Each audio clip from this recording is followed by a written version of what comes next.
Hello guys, welcome back to day 69 challenge in 100 days challenge. So day 69 ఛాలెంజ్కి అయితే నేను ఇక్కడ bangle అయితే prepare చేసుకుంటున్నానండి. ఇంతకుముందు లీఫ్ షేప్లో మనం బ్లూ కలర్ బ్యాంగిల్ అయితే ట్రై చేసాం కదా. సో అదే మోడల్, కాకపోతే ప్యాటర్న్ కొంచెం వేరే అనమాట. ఇక్కడ నేను ఎస్ షేప్ కుందన్స్ అయితే యూజ్ చేశాను లీవ్స్ కోసం.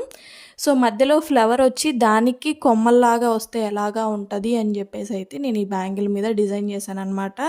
సో ఫ్లవర్ పక్కన కొమ్మల్లాగా అయితే బ్యాంగిల్ కనపడుతుందండి. సో వాటిపైన ఇంకొక 2 ఫ్లవర్స్ అయితే పెట్టేశాను. మొత్తానికి 3 ఫ్లవర్స్, వాటి మధ్యలో 2 ఆకులు, అట్లా ఎలా అయితే ఉంటుందో సో బ్యాంగిల్ అయితే మనకు అలా కనిపిస్తుంది అనమాట. సో మిగిలిన బ్యాంగిల్ అంతా కూడా నేను రెక్టాంగిల్ షేప్ కుందన్స్ అయితే స్టిచ్ చేసేసాను. సో ఫైనల్ లుక్ అయితే మాత్రం చాలా బాగుంది. మీకు ఈ బ్యాంగిల్ ఎలా అనిపించింది అనేది నాకు కామెంట్ బాక్స్లో కామెంట్ చేయండి. అలాగే మీరు కనుక నా ఛానల్ ఫస్ట్ టైం చూస్తున్నట్టయితే please do like, share and subscribe. And గివ్ అవేలో అందరూ కూడా పార్టిసిపేట్ చేయడానికి అయితే ట్రై చేయండి. Thank you for watching.